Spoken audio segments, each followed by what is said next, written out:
नमस्कार दोस्तों, चलिए साथ मिलके ये नान खटाई हम घर में बनाएं।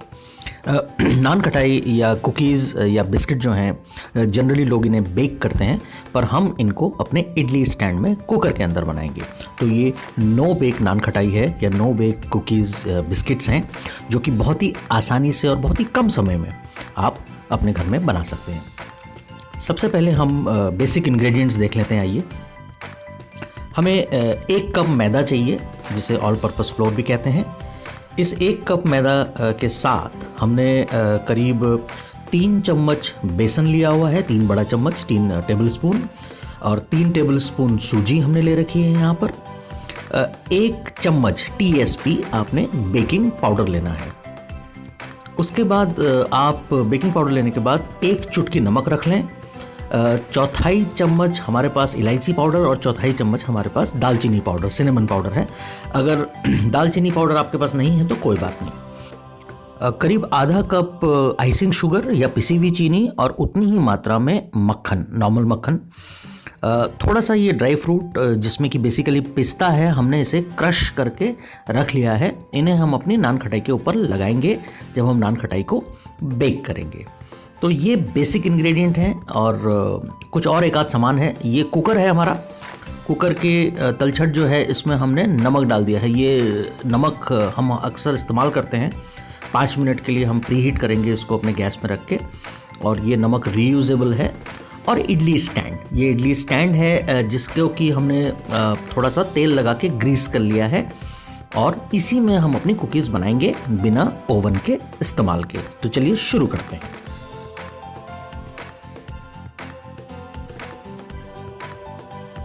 एक कप सबसे पहले आप मैदा ले लें और एक एक करके अब इसमें जो ड्राई इंग्रेडिएंट्स हैं, सूखे इंग्रेडिएंट्स, वो मिलाएं। 3 बड़ा चम्मच बेसन हमने इसमें मिलाया, 3 बड़ा चम्मच सूजी हमने इसमें मिलाई, 1 छोटा चम्मच चाय का चम्मच बेकिंग पाउडर TSP, 1/4 TSP इलायची पाउडर और दालचीनी पाउडर। जैसे कि पहले मैंने कहा, दालचीनी पाउडर ऑप्शनल है, आप चाहें तो ना मिलाएं, और 1 चुटकी नमक।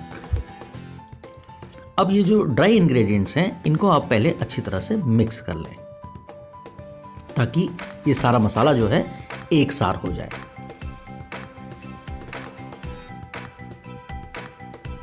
अब इस स्टेप के बाद जो हमारे पास आइसिंग शुगर है या पिसी हुई चीनी और जो मक्खन है, हमने उसको बहुत अच्छी तरह से मिक्स करके एक घोल सा बनाना है। एकदम क्रीमी घोल बनाना है, और तब तक इसे फेंटना है जब तक ये बिल्कुल क्रीमी ना हो जाए। ठंड का मौसम है। ये वीडियो मैं नोएडा, दिल्ली में शूट कर रहा हूँ, तो हमको थोड़ा सा मक्खन पिघलाना पड़ेगा। पिघलाने के लिए आप उसे 10 से 15 सेकंड के लिए चाहे तो माइक्रोवेव कर लें, या ये जो बर्तन है, इस बर्तन में इस मक्खन को डालने के बाद नीचे आप एक प्लेट में गर्म पानी डाल दें और ये बर्तन को उसमें रख दें और उसमें धीरे धीरे इसे फेंटना शुरू करें। ये सबसे आसान टेक्निक होती है ठंड के मौसम में मक्खन का बेकिंग के लिए इस्तेमाल करने के लिए, क्योंकि उससे यूनिफॉर्म हीट मिलती है, हल्की हल्की हीट मिलती है। मक्खन मक्खन ही रहता है, घी नहीं बन जाता है, और जो गलने का प्रोसेस है वो भी हो जाता है। हमने थोड़ी देर अपने इस बर्तन को एक प्लेट में, जिसमें कि गर्म पानी था, उसमें रखा, और उससे ये देखिए हमें एकदम अच्छा पिघला हुआ मक्खन भी मिल गया। मक्खन जला भी नहीं, और बहुत अच्छा मक्खन और चीनी का घोल हमने बना लिया। इसे काफ़ी देर तक फेंटते रहे जब तक ये बिल्कुल सिल्की टेक्सचर, जैसा कि इस समय आपको स्क्रीन में दिख रहा है, बिल्कुल सिल्की टेक्सचर इसका ना हो जाए। करीब करीब 3-4 मिनट हमने इसको अच्छी तरह से मिक्स किया है।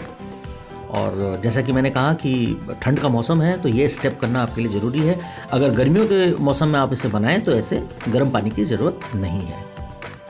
अब आप जो आपका सूखा मिक्सचर था, उसको धीरे धीरे 2-3 भाग में इस मक्खन और चीनी के मिक्सचर में डाल के धीरे धीरे इसे फोल्ड करें, धीरे धीरे इसे मिक्स करें। बेसिकली आपने इसे गूंदना है आटे की तरह, और एक सॉफ्ट सा डो बनाना है, पर उसके पहले आपने अच्छी तरह से इसे मिक्स करना है। इस स्टेप को अगर आप चाहें तो शुरू से हाथ से भी कर सकते हैं, जैसा भी आपको कंफर्टेबल हो। अब हमने अपना सारा सूखा मिक्स इस गीले मिक्स में मिला दिया और अब हम इसे अच्छी तरह से मिक्स करने के बाद थोड़ा सा आटे की तरह गूंदेंगे ताकि ये बहुत अच्छी तरह से मिक्स हो जाए।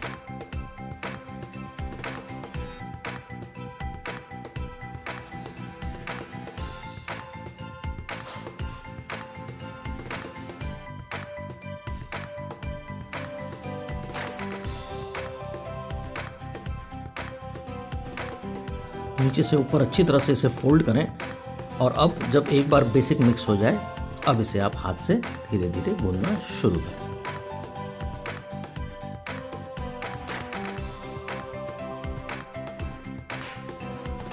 बहुत जल्दी ये बिल्कुल गूंद जाएगा और एक अच्छे फॉर्म में आ जाएगा, जैसा कि आप स्क्रीन में देख सकते हैं। तो करीब 3 से 4 मिनट हमने इसे अब गूंद लिया है और अब ये हमारा डव जो है, आटा जो है पूरी तरह से तैयार हो गया है और अब हम इसकी नान खटाई बना सकते हैं।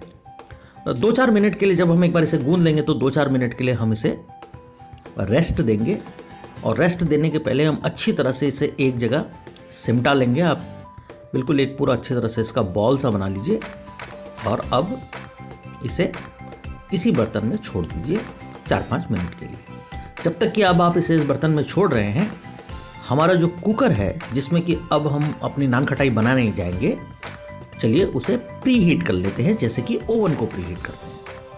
तो ये कुकर है। कुकर में मैंने आपको पहले ही कहा कि नमक है जिसका हम बार बार इस्तेमाल करते हैं जब भी हमें कुकर में बेकिंग करनी होती है। गैस को जला के लो फ्लेम पे रखिए, कुकर को इसमें रख दीजिए। कुकर का जो ढक्कन है उसकी सीटी निकाल लीजिए और उसका रबर निकाल लीजिए और बस इसे ऐसे ढक दीजिए और अब 5 से 7 मिनट के लिए इसे बिल्कुल ऐसे छोड़ दीजिए प्री हीटिंग के लिए। इस 5 से 7 मिनट के पीरियड में चलिए हम अपने कुकीज़ के शेप बना लें। तो हमारी कुकीज़ अब बनने के लिए बिल्कुल तैयार है। हमारे पास इडली स्टैंड हमने ले लिया है, पिस्ता है, ये थोड़ा सा दूध हमने लिया है और फूड ब्रश लिया है जो कि हम कुकीज़ के ऊपर लगाएंगे ताकि हम इसकी ब्राउनिंग कर सकें। ये स्टेप आप आगे देखेंगे। अब छोटा सा शेप लीजिए। ये जो पूरा डव है इसके हमने करीब करीब 15 कुकीज़ आराम से बन जाती है और आप छोटा सा बॉल बनाएं इसका अच्छी तरह से, जैसे पेड़ा बनता है बिल्कुल एग्जैक्टली सेम प्रोसेस आपने यूज़ करना है और थोड़ा छोटा रखना है। क्यों? क्योंकि जब ये बेक होगा ये ऑलमोस्ट डबल साइज़ खुद हो जाएगा। याद रखें इसमें बेकिंग पाउडर हमने मिलाया है। अब ज़रा टाइट इसको हाथ से कंप्रेस करें ताकि ये बहुत अच्छी तरह से जुड़ जाए और अब धीरे धीरे घुमाते हुए इसे थोड़ा सा पेड़े की तरह कंप्रेस करके जो इसका बीच का हिस्सा है उसे अंगूठे से आपने दबा के कंप्रेशन देना है ये। और अब फिर से इसको अच्छी तरह से आप समेट लें। अगर ये थोड़ा बहुत साइड से फटता है आप देखेंगे कि हाथ से जैसे आप इसे समेटेंगे ये समेट लेगा। अब चाकू से इसमें आपने 2 कट मार्क बनाने हैं टिपिकल इसको नान खटाई के शेप में लाने के लिए, प्लस ताकि इसकी बेकिंग बहुत अच्छे से हो इसलिए।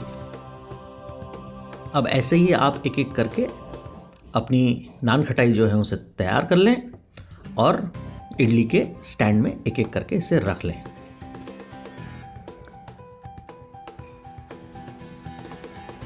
जब एक बार ये पूरी तरह से चारों तैयार हो जाएंगे, देखिए ये जब ये कटा तो हमने थोड़ा सा इसे घुमाया, ये 1 मिनट में ठीक हो गया। तो ये बड़ी आसानी से बन जाते हैं, बस शेप देते जाएं, कट लगाते जाएं और इडली स्टैंड में रख दें। ये हमारे पहले राउंड तैयार हो गया है। अब इसमें आप जो आपके पास क्रश्ड पिस्ता है या जो भी ड्राई फ्रूट आप इसमें डालना चाहें वो थोड़ा बीच में डाल दें, जो कि हमने दबाया हुआ है हिस्सा वो। और अब फूड ब्रश की सहायता से जो दूध हमने एक कटोरी में थोड़ा सा लिया हुआ है वो इस कुकीज़ के ऊपर जो भाग दिख रहा है उसमें थोड़ा थोड़ा लगा दें। इससे अब जब ये पकेगा तो बहुत अच्छा ब्राउन कलर लेके पकेगा और जो टिपिकल नान खटाई का अच्छा कलर होता है या कुकीज़ का या होममेड बिस्किट्स का जो अच्छा ब्राउन कलर आता है वैसा कलर आप ला पाएंगे और बहुत बड़ी आसानी से आ जाएगा। तो बस ये स्टेप आपने करना है और अब फटाफट अपनी सारी कुकीज़ तैयार कर लेनी है, सारी नान खटाई तैयार कर लेनी है और एक एक करके एक के ऊपर एक इडली स्टैंड को रखते चले जाना है। बस इस बात का ध्यान आप रखें कि जब आप एक इडली स्टैंड के ऊपर दूसरा रख रहे हैं तो इनके बीच गैप ऐसा हो कि ये डायरेक्ट एक दूसरे के ऊपर ना आए। ये देखिए, अब मैंने ऐसा घुमाया इसे कि ठीक ऊपर उसके सेम नहीं है, ताकि जब ये बेकिंग के टाइम में फूले, ये देख सकते हैं आप मैं क्या कह रहा हूँ, तो ये एक दूसरे को डिस्टर्ब ना करें और इस कुकीज़ को पूरा मौका मिले। अब हमारा कुकर पूरी तरह से प्री हीट हो चुका है, करीब 7 साढ़े 7 मिनट में हमने ये काम कर लिया। अब धीरे से उठा के आप कुकर में इसको डाल दें। मीडियम फ्लेम में अब आपने इसे बनाना है। जैसा कि मैंने कहा, सीटी और रबर आप निकाल चुके हैं, इसे बंद कर दें। मीडियम फ्लेम में करीब करीब 15 मिनट तक अब आप इसे ऐसे ही रहने दें, स्लो टू मीडियम के बीच में। एक बार 15 मिनट में हम इसे चेक करेंगे, जरूरत पड़ेगी तो 3-4 मिनट और पकाएंगे, पर जनरली जरूरत पड़ती नहीं है। वाह, ये देखिए 15 मिनट में आपकी कुकीज़, आपकी नान खटाई कितने अच्छी बेक हो चुकी है। इसमें ब्राउन कलर आ चुका है, बहुत अच्छी खुशबू आ रही है, ये पूरी तरह से पक के अब तैयार है। जरा अपने हाथों का ध्यान रखें, हाथों को जलना ना दें, और धीरे से इसे पूरे के पूरे इडली स्टैंड को बाहर निकाल लें। और अब 15 से 20 मिनट, जब तक ये पूरी तरह से ठंडा ना हो जाए, इसे डिस्टर्ब ना करें। इस समय इनकी कंसिस्टेंसी काफ़ी सॉफ्ट होगी। आप ये ना सोचें कि आपके बिस्किट बेक नहीं हुए हैं, ये बेक हो चुके हैं। ठंडे होते ही ये अपने आप, जैसे कि नान खटाई होनी चाहिए, खस्ती करारी, वैसे अपने आप हो जाएंगे। आप देख सकते हैं एक नान खटाई यहाँ से गायब है, क्योंकि मुझसे रहा नहीं गया। मैंने एक गरम गरम ही टेस्ट करके देखी, एंड ट्रस्ट मी, ये बहुत ही टेस्टी बनती हैं। इसे खुद खाएं, अपने परिवार को खिलाएं और अपने दोस्तों को खिलाएं, और प्लीज़ मेरे चैनल को सब्सक्राइब करें। Thank you so much for watching my video.